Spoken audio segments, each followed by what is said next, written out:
1,000 years of corruption, 100 years of war on corruption. If you look at corruption scandals in the Philippines, it can easily stretch all the way back to the founding moment of the modern Philippine Republic. In fact, some of the biggest scandals happened right after the Philippines was effectively an independent sovereign nation on the heels of the devastation wrought by the Second World War. I'm referring, of course, to the Rojas presidency. Over the almost 90 years, what happened in the country were a series of corruption scandals that elicited corresponding popular backlash and all forms of protests, new regulations, amendments, government scrutiny, media scandals, and change in political leadership, or at least temporarily. And a few, of course, high-profile figures found themselves behind bars, although not many of them for long. The story of corruption in the Philippines seems like an exceptionally depressing one. Corruption seems endemic to Philippine political culture. Some would even say it's almost genetic to the Filipino DNA. But is that a correct portrayal of Philippine history? Isn't that a form of self-orientalization, basically being racist to ourselves, by making it look as if we are exceptionally corrupt in ways that other countries are not? A proper assessment of the actual evidence shows a much more complex picture. Yes, corruption is a problem in the Philippines, but it's also a problem in almost all countries on earth. At least at some point in time, all countries in the world, including the Swedens and the Norways of this world, were also in the grip of corruption. The actual academic literature shows that when countries are poor or still developing, when institutions are weak, when public servants are paid low, when there's a lot of opportunity for vote buying because poverty is rampant, when elections are introduced at very low level of economic development, you're essentially asking for systemic corruption. The economic evidence is also very clear that there are many countries who have as much corruption as the Philippines per international rankings, or even worse corruption levels than the Philippines, and yet they have much higher per capita incomes. In short, the evidence from around the world shows that the Philippines is not exceptionally corrupt, and that there are many reasons that explain rampant poverty in this country and lack of inclusive economic development. Nevertheless, the corruption narrative in the country is almost hegemonic. The liberals see it as their main policy agenda when they talk about Dan Matuwid and good governance, and the more authoritarian elements of the society see corruption as a reason to dispense with democracy altogether. But what happens here is a crowding out effect. By romanticizing, in a very negative sense, corruption in the Philippines, by exceptionalizing corruption in the Philippines without regard to actual comparative analysis in economics literature, we create either cynicism or invite authoritarian rule, and importantly, crowd out other important narratives, including the necessity to discuss what kind of policies, including economic policies, may explain the dire state of the country. The very dire state that allows for the proliferation of political dynasties.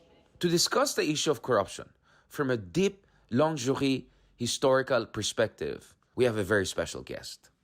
Thank you so much, Dr. Lisandro. Congratulations. Finally, the book is here. That's your copy, Richard. What a beautiful cover. So much is going on here. Obviously, there's the Picasso there, but there's also like the Philippine colonial era. Yeah, and you might like the fact that This is cover was beautiful. done by Santiago Bose from the Oh. Baguio Arts Guild. So fellow That's why I said Ilocano. it sounds Yes, yeah. familiar. I mean, it looks familiar. Yeah, Rather. yeah. Congratulations. This was really a labor of work, love, I would say. I mean, like, how many years did you work on this thing? Well, I had to learn some economics in order to write it. So it took me, it's the longest book I've had to write, maybe around 7 years on off. Wow. Incredible. And congratulations, of course, you. with Cornell University Press. But they will magkakaroon din ng Ateneo version, no, na more affordable. I just found out earlier this week that Ateneo is coming up with a local Congratulations. version. Hopefully it retails 500 or below. I don't know how much. Congratulations. It's a very important work, and I'm not saying that because I'm your friend or I managed to see a kind of a preview of this in the past and look at it. It is very important because it comes in the midst of like some very important, I would say, contentious, spirited, but very consequential policy debates, Right. which we'll discuss, which is, okay, corruption is a problem, but what do we do next? Aside from dealing with corruption, what are the comprehensive package of reforms we have to do? But before that, let's talk a little bit about history. Balikan natin ulit. So, I'm still on jet lag. So if I'm not, coherent, Ako tell rin. me. Right, exactly, right. So, Pareho tayo. so I just came from the land of Margaret Thatcher, and even in the land of Margaret Thatcher, even in the relatively conservative circles of the Oxbridge world, um, industrial strategy, industrial policy, these are things we discuss openly. Um, and yet, in the Philippines, it looks like we're still stuck in the 80s, we're still stuck in the debate of 1990s, or maybe hindi ko tinitignan ng sapat. But Leloy, wala ko nakikitang masyadong yung mga Paul Krugman types or his versions in Europe, right? And other parts of the world. I mean, in Japan and Asia, medyo common sense na industrial strategy, mga ganun. Why in the Philippines parang we don't have that yet, or parang hindi pa uso yung activist state or strategy, industrial strategy, those kinds of discussion? How is your book helpful in making us understand that? I think that was a question that I grappled with when I started writing the book. And I said, I can't answer that question in 5 minutes. I need 80,000 words to answer it. Yeah. So it's an entire book I actually used to answer that question. But what's the elevator pitch? I think the elevator pitch has something to do with what our friend and your former guest, Stevie Kunyang, said.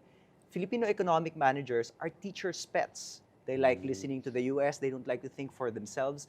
And this has a long history. This comes from the history of American colonialism in the Philippines, where they imposed austerity on Filipinos. And they said that you are uncivilized if you are not austere.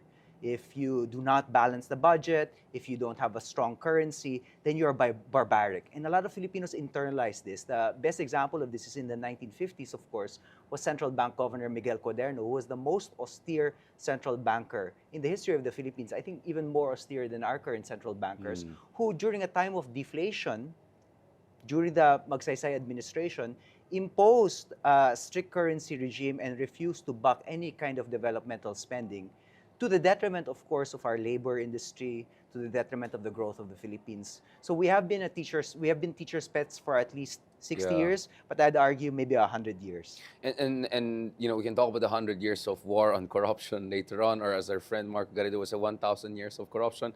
I mean, the term I used there is self-orientalization, and I think that resonated a lot when I had that talk in Oxford. A lot of folks from Global South were there. They said, actually, we can identify with that. We also have a lot of technocrats who speak about our own practices, state practices in colonial terms. Wag mong bigyan ng pera yung mga yan kasi they were gonna spend. So yung profligate colonial is quite an interesting phenomenon that applies to many countries.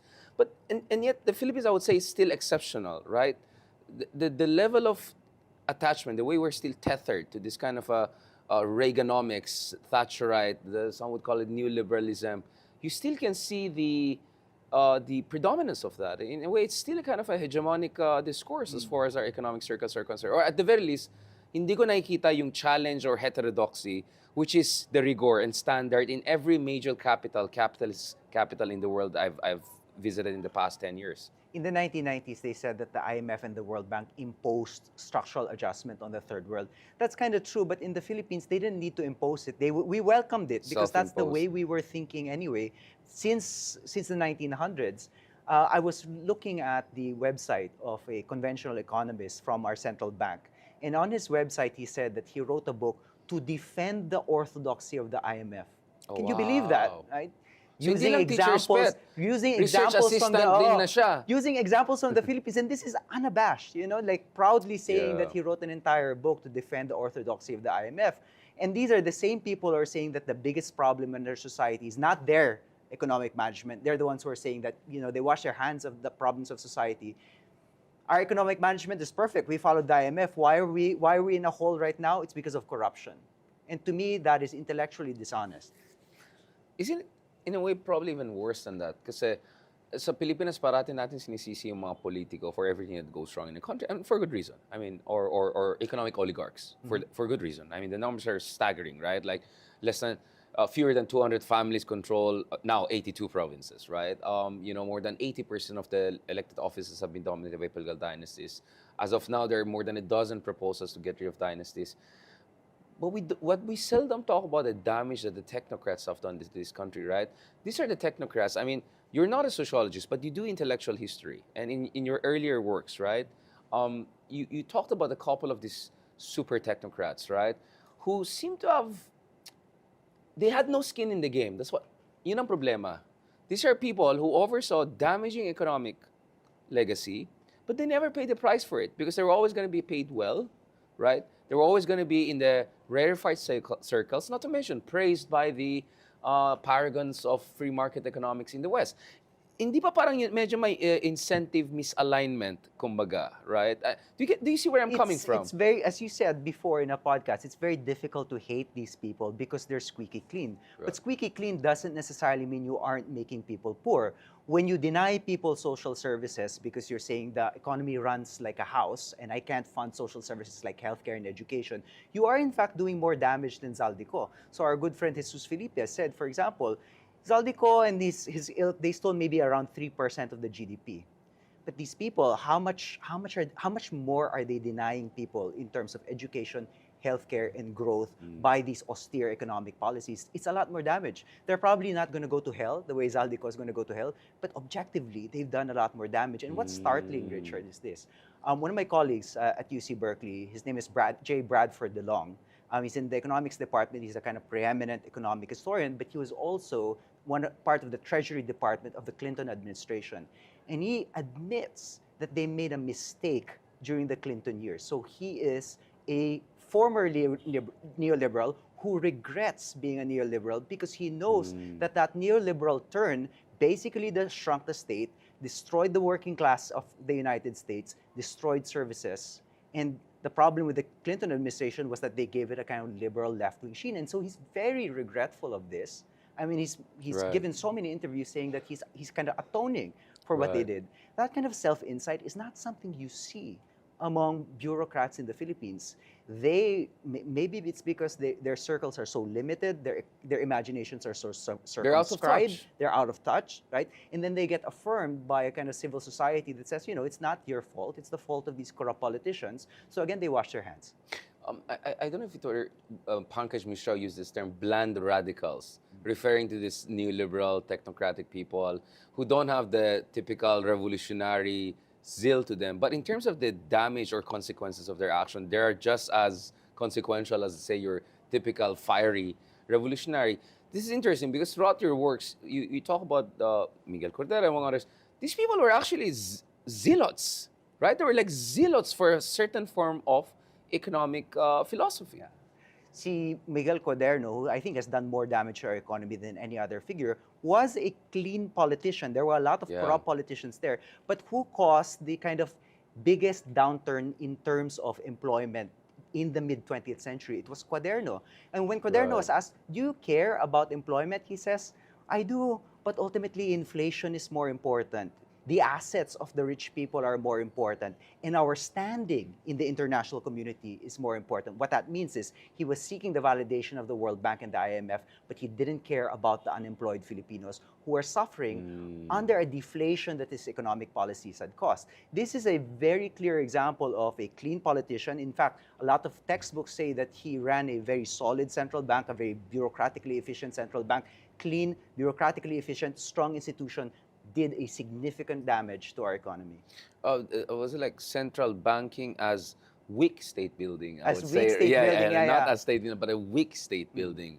Yun yung nangyari dyan. Nevertheless, Leloy, not only you, but a couple of other people have looked at yung lineages of strongmen, right? And there were some efforts, nevertheless, to work outside or in contraposition to this orthodoxy. No, I mean, even I would say Osmeña, among others people. I would say even Marcos, right? At some point, and maybe Ramos also, I would say, at least in some of their words and some of their interventions, meron silang openness to much more strong state economic policy kind of predisposition. Is that true? Sergio Osmeña is the father of Philippine dirigism because Right. he established the Philippine National Bank as a tool for industrial policy.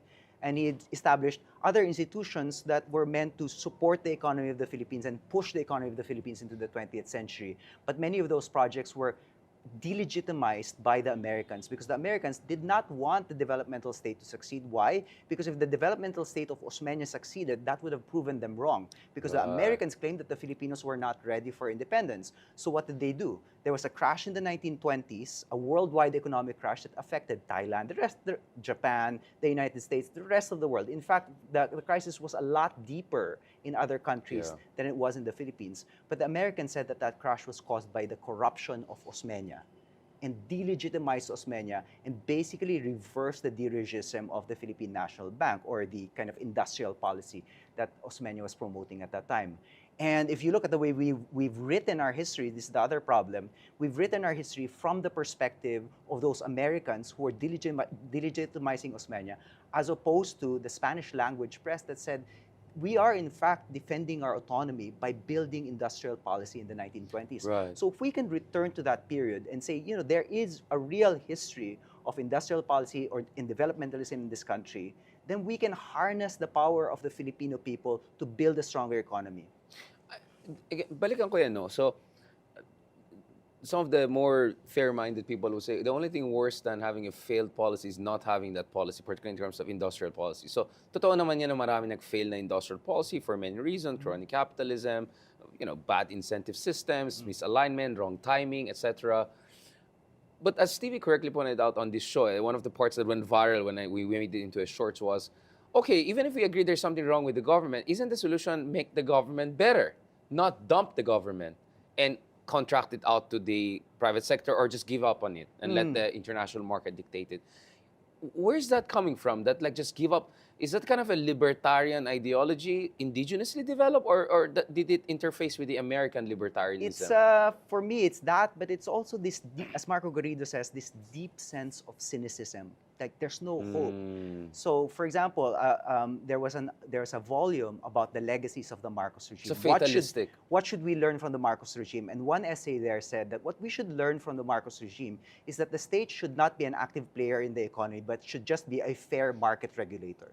Now, if that is the lesson you learn from the Marcos regime, you're really going to mess the Philippine economy up for the future because there's no ambition there. It's fatalism. You've just given up on the power of Filipinos. So throw out the baby, the bathwater, the crane, the mommy, the whole house, throw it all out. That's basically the lesson, right? Yeah. But, in the neo-mercantilist tradition, in the Listian tradition, there is a belief that the state should intervene in order to harness the productive capacities of this country. And there's something deeply optimistic about that. To believe that there's untapped power in this society that the government should just harness and to use for the betterment of everyone else. And I believe that, Richard. I believe that there are untapped resources in this country. There's untapped energy in this country, and that we are a very powerful society if we choose to be. That is industrial policy for me. I would say probably the American colonizers, just like their British counterpart back then and all the way to the 20th century, had an interest also in pushing back against the models that work in Germany, Japan, all of these enemy countries, not to mention the pesky French. They always hated, right? This kind of strong state, development state,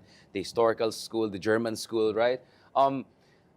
Which brings me to the issue of the academic and intellectual world in the Philippines. Again, we don't want to cast aspersions, right? Both of us are no longer grounded in the academic world as much as we would want to, perhaps, right? So, Here in the or Philippines. especially in your case, you're a little bit, you have a certain level of elevation. What is your read of that? Again, we had Stevie on this show earlier, basically talking about the mediocrity of our academic institutions and some of the horrible experiences he had of trying to elevate things. Parang siya pang may utang for trying, so he just, forget about it, right?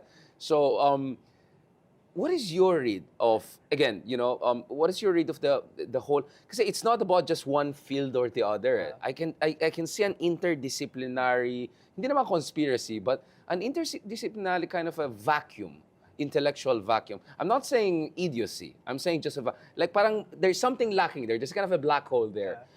Bakit ka mo? I mean, you did intellectual history, so you should know better than me. Well, part of it is convenience. It's very convenient for example, a mainstream economist or mainstream policymaker to say that the political scientists of the Philippines are the best. Why? Because the political scientists are there claiming that the biggest problems in society are corruption, rent-seeking, oligarchy. And these economists love that because they go, yeah, that's right. You know, those are the real problems, not my policies. So they're able to wash their hands of it. And so there's this kind of symbiosis between mainstream economists and academic political science in the Philippines that basically conditions us to not ask the right questions about why we're in the hole we are in. You avoid the more foundational questions, right? Which people like Walden Belly, among others, have been raising forever, right? And those ideas are common in much of the developing world. You go to Latin America, you go to India, you go to Turkey, they discuss those things, right? This kind of heterodox economics. You have among the top economists in the world, Danny Roderick, even Achimoglu to a certain degree, Yuen, for instance, Yuen Ang, right? You have talking about, Adam Tooze, my favorite. Adam Tooze, obviously, economic historians. Like, they're all of these people who are explaining how there are varieties of corruptions, and in fact, some of the types of corruption, even access corruption, right? They facilitated rapid economic growth, including neighboring Korea, China. I mean, people are forgetting. Vietnam has been going through massive corruption scandals. They lost how many presidents in a few years, right? Obviously, there's always political purge and other elements. Again, ang gusto ko maintindihan dito is, where is this blindness, ideological blindness comes from? Because it's not only this symbiosis you see between political scientists and economists. Obviously, hindi natin lahat. Pero aminin natin, yun yung mga dominant players, di ba? Or yun yung, sabihin natin, master narrative or dominant narrative. Pero pati sa civil society, pansin ko, Leloy, you know civil society even better than me. I mean, you come from a family of activists, civil society, world among others. Even sa kanila, napansin ko, marami sa kanila are still parang invested dito sa ganitong talking points. Let's just, to put it nicely, like, medyo yung ganyan talking points. Corrupt kasi mga leaders natin eh. Basta let's just put a nice person there, everything will be fine. I mean, Pinoy was clean, he was not corrupt, and yet 76% of newly created growth under Pinoy, according to the World Bank, went to 40 families. That doesn't sound like a good economics to me. That doesn't sound like a very fair system to me. And despite the breakneck economic growth, because of the expansion of the population, the GDP per capita growth was also slow. Was quite slow. And for many, and GDP per capita is in many ways more important because, for example, our PISA scores just correspond to our GDP per capita. People are saying, we have low PISA scores because we're so corrupt. No, we have low Vietnam, GDP. but not Vietnam. Vietnam is like number 8, but the same per capita as us. But actually, we are overperforming our GDP per capita relative to our PISA scores. We should be lower pa nga ang PISA score natin. So Marco Garrido says, Filipinos, give yourselves a break. Corruption, these problems, they're real problems, but everybody goes through these problems on their road towards development. And I think, what was the question again, Richard? The lack of imagination. Babalikan ko yun. I was talking about, it looks like even the civil society, not only the civil society. But you raise an important point. You had a piece about MAGA Pinoys, for the lack of a better term. Does that also probably explain it? I'm a very big critic of cultural arguments. But I think, going back to the teacher's pet point of Stevie, for instance, I think meron tayong idea na we have a kind of a snobbery. Like we're better than most of our neighbors. How dare they do better than us? The only explanation for that is there's something exceptionally wrong for us. Because we speak a better English than all of them. We are global, blah, blah, blah. So I think there's kind of a denialism even. In fact, that was a term used by one of the scholars in the Oxford event I had a few weeks ago. Sabi na, na-realize na, Thailand yung expertise niya, but British siya. He covered also the Philippines. But pagka-denialist yung mga, your chattering classes have this kind of denialism. Like, they don't want to really understand why you're in the mess you are right now. Or they kind of over-dramatize it. Maybe weirdly, maybe I'm becoming a psychoanalyst here, it comes from this place of unwillingness to come to terms that we're just another post-colonial country who has to go through the motions, which is exactly what Marco Garrido was saying. Yes, kailangan natin pagdaanan yung messiness of development. Because we're not that special. Like everyone else. Just because we speak English doesn't make us more special. We're not that special. So for example, Ha Jun Chang, Yeah. one of my favorite economists, he said that when he was growing up, he's a boomer, in the 60s, there was this concept of Korean time. Koreans were always late. Now, yeah. Filipinos think that the concept of Korean time is exclusive to them, but Koreans had it in the 1960s as well. Nowadays, if you ask any millennial or even Gen Z Korean, what is Korean time? They'll probably say on time. What changed? It was not something essential, was not that Yeah. they were Hindi siya inherently genetic, late yeah. or genetically tardy. It was that as they developed, time became more precious and people took the time more seriously. And also, I guess, their infrastructure improved, so it was easier to get from point A to point B. So nawala yung Korean time. And so I think that can happen to Filipinos. That's a very micro example, but that can happen to Filipinos quite also. telling, yeah. We are not inherently tardy. We have just not developed to a point where we value time as much as the Koreans. So, we should give ourselves some grace. And this is what I think was very liberating about our discussion with Professor Marco Garrido. He basically said that a lot of the pathologies we think are inherent to us are actually not inherent pathologies. They're pathologies that everybody goes All through. post-colonial All post-colonial That's why, countries you know, go I through make it. this joke. And so it's actually quite empowering, Richard. It's not a negative message. It's empowering. Yun nga, I always say, you want to complain about Manila traffic. Have you been to Mumbai? Have you seen taxi drivers in Cairo? I mean, and I don't mean it in an insult. Baka makancel na naman, mga persona non grata naman ako. But like, for some of us who have been to many developing countries, not just to Norway and New Zealand, actually, we're not that bad, I would say. We're actually kind of middle of the pack. We're not exceptional, but we're also not exceptionally bad. Which tells you something else is going on here. And here's where I want to ask you. Is it also because of this false nostalgia? Although false nostalgia is actually parang redundancy yan. Nostalgias are always false by nature. But baka naman kasi we have this nostalgia na, there was a time when we were first world and then something went wrong. We basically, this is the moment we fell off from the paradise. Meron ba tayong ganun? Because if you look at all the per capita numbers, we were never really hindi totoo na we're second in Asia. I was looking at the per capita of Singapore was higher than us almost throughout the mid-20th century onwards. Malaysia was higher than us.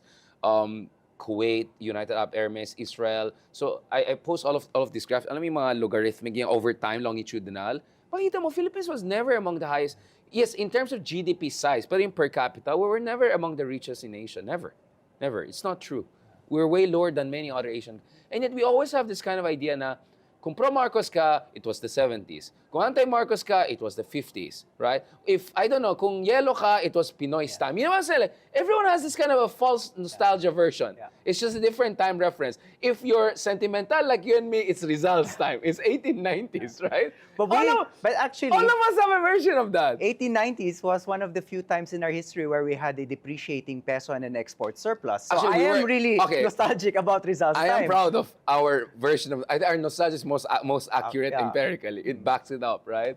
Yeah, but for the people who romanticize the 1950s, so there's this argument that I think everybody agrees, but it's actually a false argument that things were good in the 1950s and there was a kind of fall from Eden after that. But the only reason things were good in the 1950s was not because we had anything right at that time, was because compared to our neighbors, our war ended early. Our war ended in 1945, and there was an immediate transfer of independence to the Philippine government, to Manuel Rojas. Elsewhere, Sukarno still had to fight the Dutch after the war. Ho Chi Minh and the Vietnamese had to fight a first Indochina War and then a second Indochina War. Next 30 years, they had war, right? Yeah, so our neighbors were going through war. So we shouldn't be surprised that we were a leading economy because our war ended, by default, our war ended after One-eyed man. Yeah, we were the one-eyed man. Mm-hmm. Exactly. I mean, per capita were very low. I was looking at the Philippines in the 60s, 50s, 70s. We're way richer than we have ever been. I mean, we can have all debates about, like small middle class, lack of inclusive growth, but hindi yan totoo. It's just that the others were able to accelerate way faster than us. So it makes us feel like something went seriously wrong. I mean, again, you are a historian. How can we impart that sense of perspective longitudinally? Because yun yung medyo wala talaga sa atin, no? We seem to have very shallow understanding of history or very selective referential points. As I said, for us, it's 1890s, right? Yeah, as a historian, I say that there are times when you should give up on history. Right. And that's a controversial statement. Create from a a new history. Create a new history. So the answers are not going to be found in the past. They're not going to be found in the 1960s, 1950s. They're not even going to be found in the 1890s, which I kind of like. But that was accidental. That was an accidental export surplus. That was an accidental depreciation of the peso. The kind of thing we should be seeking is the future wherein all of the good stuff that accidentally happened to us in the past are things that we do deliberately through state intervention and industrial policy. Gusto ko balikan yan. A good friend of ours, Manolo Quezon, he did a very good review of a recent movie about Quezon, obviously, right? And I think it was a very interesting thing, and you built on that. your reviews were so good, I didn't even feel the need to watch it. Huli ka. Although I watched the other two, so I kind of know the over, right? Ang ginawa ko lang, parang nag-meta-analysis na lang ako di ba? No, basically, speaking of what you were saying, di ba? Na history depends on where you are right now How you interpret the past depends on that. I mean, if you look at the historiography of China after the fall of the Qing Empire, this cartographic nationalism sa atin, lahat ng South China Sea, West Philippine Sea. You look at the Ottoman Young Turks. You look at the Persian Pahlavis, right? All of them recreated their sense of the past to deal with their sense of humiliation and the new vision they had for the newly created post-colonial countries in Persia, in post-Ottoman Turkey, in post-Qing China, right? So history tells us that history is recreated because of present circumstances, exigencies, right? So, kumbaga, if gagawa tayo ng matinong maayos na hindi Italiano gold version of history, what kind of historiography you think is correct and right for the Philippines? Well, Is it a left field question? But do you see where I'm coming from, right? We need to be proud of our history. So but we should also highlight industrialists in our history. So I think in this show, for example, I was going to tell you, Richard, maybe your next guest should be an industrialist, somebody who's fighting for manufacturing, and then ask this person, who were you inspired by as an industrialist in the Philippines? And maybe that's a new history. I know, for instance, that I have been a huge advocate of revisiting the career of Salvador Araneta, who was the only real Keynesian/developmentalist in the 1950s and in the 1960s. And very much like our friend Jesus Felipe, you know what Araneta was called at the time? He was called crazy. He's called crazy.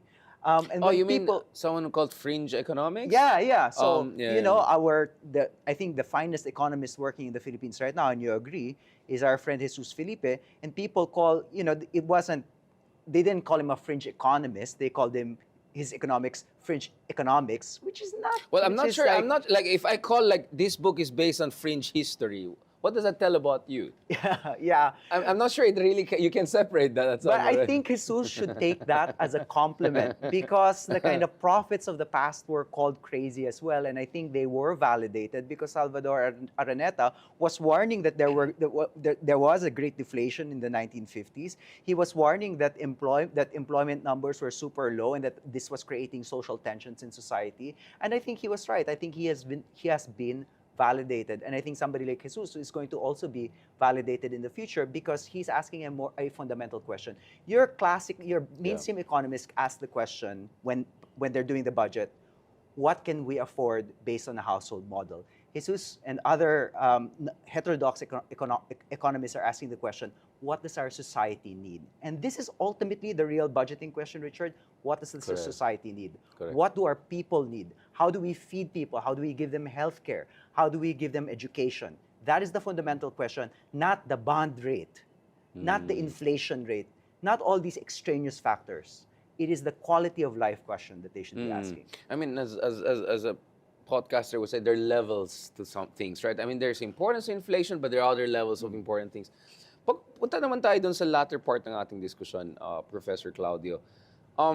Speaking of moving forward, future, nasa gitna tayo ng pinakamalaki, the worst ever corruption, which is true. Worst ever. I mean, millions and millions. Billions. No, but that's true, right? Okay, I mean, no, but on a serious note, I mean, people have died because of these bad flood control projects.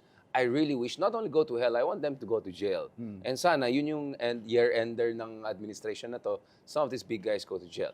Having said that, I think for all of us who are familiar with political economy, from whatever discipline we come from, alam naman natin kahit ipa-firing squad mo, lahat ng mga pinakamasamang corrupt na yan, babalik din ang corruption na yan. The same way we went from Napoles to flood control, we can go into something else again in 10 years from now. Kung hindi mo titignan yung foundations ng problem na yan, di ba? At yun ang problema ko. My worry right now is everyone is focused on just those personalities. There's nothing wrong with that. Go for those people. Pero kung hindi mo titignan yung ugat ng problema, babalik yan at lalala pa yan. I would also argue, and the term I use is hyper-impunity.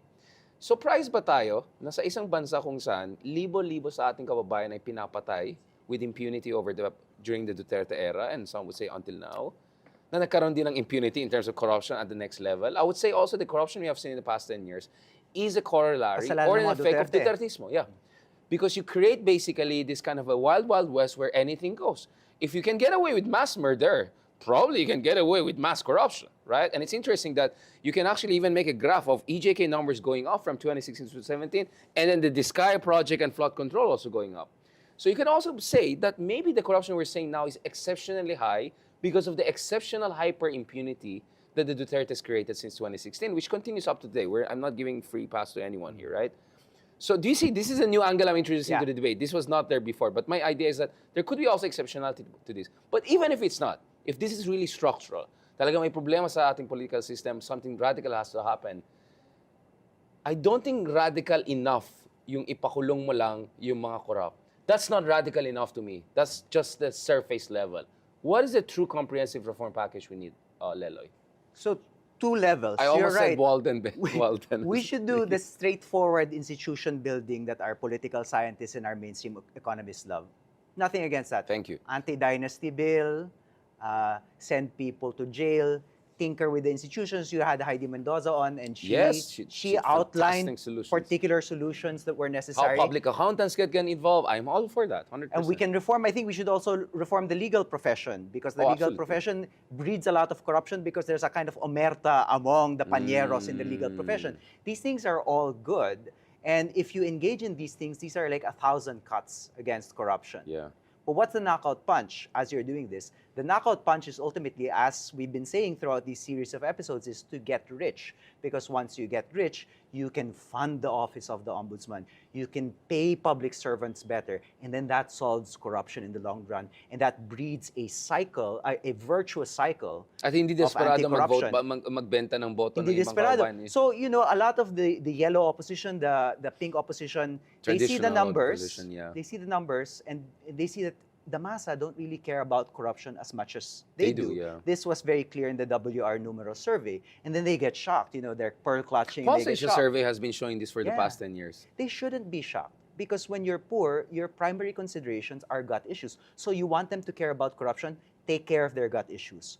Once you've taken care of their gut issues, you budget in a way that takes care of their gut issues, then they will join you in the streets because they're no longer looking for their next meal. And so that is the real knockout punch we're looking for here. So abundance, is this your ESLAC line for the Philippines kind of solution? Like, we just have to build, create growth, build the... This is basically modernization theory, right? With a couple of provisos, but I do think that in world history we have seen since the time of the Greeks that liberalism is something that people who have fulfilled their basic needs believe in. That's why the word liberalism comes from the word liber, which is to be free from want. Now that I'm free from want, I can take care of the governance structures. Now that I'm free from want, I can fight corruption. Right. You're a little bit higher in the stratum, but I mean, both of us are middle class products, right? I mean, I can say from our own lives, I can say from my own ecosystem, that as the middle class became stronger and move up the ladder, we had more freedom to speak out. I wouldn't have had the chance to have, I don't know, 6 different podcasts if I didn't have that basic needs taken care of, at least to a certain degree, right? Obviously, millennials, we all have problems, right? But I could see that for myself, that you need some minimum level of prosperity so that you can do the right thing. This is what the Greeks would call leisure, right? The right citizen has leisure. It's with leisure that you can be a citizen, you can run for office, you can serve the polity, right? I was always very traditional in that sense. I was always ancient philosophy, right? And this is where nakaka-relate ako sa'yo, na yung sinasabi mo dito is, our fundamental priority here is that, yes, we have to deal with corrupt people, we have to strengthen the rule of law, all of that. But most important, get the economic policies right. Because if you screw that up, you're going to lose trillions of dollars of foregone opportunity. I mean, the Philippine GDP could have been easily $2 or $3 trillion GDP, not a 500 billion GDP, which is good. 500 is not bad. But we could have been 5-6 times bigger, and our per capita could have been $15,000-$20,000. With industrial policy, because the people in the Philippines would have manufacturing jobs that paid better and that traded better and that created a lot of technology transfer. And the other thing that would have done was not as many Filipinos would have had to leave their families. We forget that. We take it for granted that Filipinos should just leave the Philippines because it's hopeless here. It's not. So the entire theme, I think, of this episode, I think for me, is to give people grace. You know, people are not joining you on the streets for your anti-corruption crusades because they're hungry. Give them grace. The Philippines is not as developed as Korea. The Philippines is more corrupt than our neighbors. give yourselves grace, because when we make the right decisions, these things do get better. So I think Professor Garrett called that fundamentalism, right? Like it's kind of anti-corruption. Can you break that down from your understanding of because you and Mark interface. He's in Chicago and you're in Berkeley. I read his stuff. I'm familiar with his work, but probably you're like, what? Why does he call? Why, do you agree with the thesis that there's some sort of fundamentalism about this? There's a anti-corruption fundamentalism, and what Marco does well, Professor Garrido does well, is that he situates it historically. We did not always think of corruption as the fundamental problem in society. Yeah. We thought of development as the fundamental problem as late as the 1950s, 1960s, maybe even the 1980s. Now, corruption became the ultimate problem of society, according to him, in the 1980s and 1990s, when the World Bank and the IMF spent all of this money to to promote anti-corruption discourse in the country. Why were they doing that after the Asian financial crisis? They were doing that because their policies had failed. Their policies had led to the crisis. And so they, of course, didn't want to blame themselves, so they had to externalize the blame, and they said, well, James Wolfensohn, who was the president of the World Bank, said, corruption is a cancer. And it was another method of effectively hugas kamay. The other thing that Marco Garrido says is this: everybody's saying right now that corruption is a cancer, that corruption in the Philippines tagus sa buto, that that we are fundamentally sick. What do you do to someone who has cancer? You blitz it, right, with brutal chemotherapy.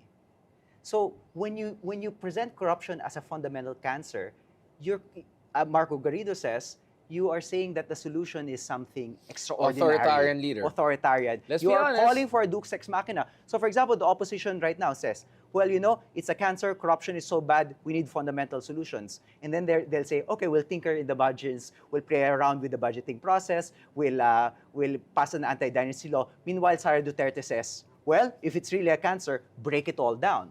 Yeah, just burn down the house. Burn down the house. So they are creating their own problem-solution mismatch. Because if they think that the problem is so big, then the solution should be extremely big as well. And guess who's providing the big solution? It's not them, it's Sara Duterte. My medical metaphor would be more of a gangrene, right? That actually it's not a gangrene, it's probably an infection because of diabetes or bad lifestyle. Pag inayos mo yung lifestyle, yung root of problem, actually the leg will heal, right? And you know, my first course was Gusto in ko yan. dentistry and medicine and all Ganun of that. ba? I didn't know that. Yeah. So, and my dad is from the medical field, you know, a lot of people. So actually I see it more like a kind of a misdiagnosis of a gangrene. It is not a gangrene. There's some sort of infection there. Kung ayusin mo yung lifestyle mo, mag-recover ka, actually the leg, you can save the leg. Our problem is that whenever we see some sort of corruption, ay gangrene yan, putulan yan. At some point, there's nothing left. There's no hope, there's no direction, there's no vision. So that's actually, for me, mas yun ang nakikita ko metaphor, no? Medical metaphor for this. But the other medical metaphor I've always used is also multiple organ failure. You have failures on the rule of law, and that's why you need a comprehensive reform package. Having said that, and Leloy, you could see there's some tension already in my own arguments, is that at the end of the day, in politics, you need to mobilize. And you cannot mobilize based on a 200-point agenda or a 3-hour seminar for academics, right? Dapat may bumper sticker ka. We have tried the anti-corruption Dan Matuwid bumper sticker. Obviously, it's not working. Honestly, a part of me is becoming partial to, I call it the Bam Aquino thesis, which is focus ka dun sa prosperity, abundance issue. Isn't the whole thing that made Bam and Kiko so successful in the latest election is, okay, alam naman ng tao hindi kami mamamatay, tayo namin sa EJK. Alam naman ng tao hindi naman kami corrupt. So what else are we gonna offer? Food security for Kiko, and then for Education. And let's not forget, Risa Ontiveros, the healthcare candidate, an election before that, and people clearly want serbisyo. So for me, I would run, if I were a political strategist, which I'm not, it would be something to the extent of serbisyo at sagana, which I think is more powerful than anti-corruption. Now, a lot of my friends, very good friends in the liberal opposition, say, that's not going to work. We know that anti-corruption works. And I ask the question, has it been effective really, apart from the 2010 election? Can you name me any other presidential election in the Philippines, apart from Noynoy's election, where which was exceptional too in itself? Yeah. Somebody ran on anti-corruption and won? Yeah. magsaysay, you can say, in 53, Quirino was perceived as corrupt, but he ultimately ran a populist campaign. It was Magsaysay is my guy. It was an early version Di ba of CIA Era ang para sa, tumunog?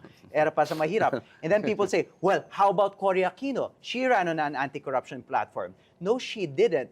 That was the platform there was a major economic crisis and you needed new leadership to get you out of that economic crisis. You can't learn anything from 83 to 86 because that was the worst economic crisis since the Japanese occupation. We have never in our lifetimes experienced anything that even approximates that. So that was a black swan event and you can't learn anything from it. So I think the burden is on the liberal opposition to show that the exceptional 2010 election can be replicated. And it doesn't seem like you can because in 2020, when was this? In 2020, 16. 2022, rather, when Lenny Robredo ran on essentially an anti-corruption platform because sa gobyerno tapat angat buhay lahat is just a reframing of walang korap, walang mahirap. Which BBM has copied and his numbers are collapsing. Yeah. Have you seen? Like, actually, it doesn't work clearly for anyone. It looks, even whether you're Marcos or... Doesn't work for the BBM. One of the reasons why is because it's very difficult to run a purely anti-corruption platform because it's very easy to make you look like a hypocrite. Why did Noynoy's numbers collapse? Because he said there would not be a whiff of corruption, and then there was Laglagbala. Yeah. Even if that wasn't him, Yeah. because he had presented himself as the cleanest person around, people viewed that as hypocrisy. So it's really a double-edged sword when you run on anti-corruption. Or they'll just make up a story against you. So you cannot go on a purist, sanctimonious positioning or at least perceive that. Obviously, I've argued this kung walang kahirapan, walang corruption. So basically, prosperity argument. I'm making that argument. And pag-angat buhay ang lahat, ang gobyerno nagiging tapat. Tapat, exactly. So we are kind of reversing it slightly, but with the... Having said that, ang counter-argument doon, and I had people like Sonny Trillanes on a different show of mine who said, pero yun din naman ay offer ng kabila eh. Sasabihin din naman nila Sara, like Bongo. Diba? Sasabihin niya, healthcare for all, ganyan. So kung ganyan-ganyan lang usapan, how do you stand out? How do you differentiate yourself? Well, they're also offering anti-corruption, so that's yun din eh. yeah. So Right, I would reverse the question for them people. also. Yeah. Interesting. But here's where you need to focus on candidates who have a proven track record.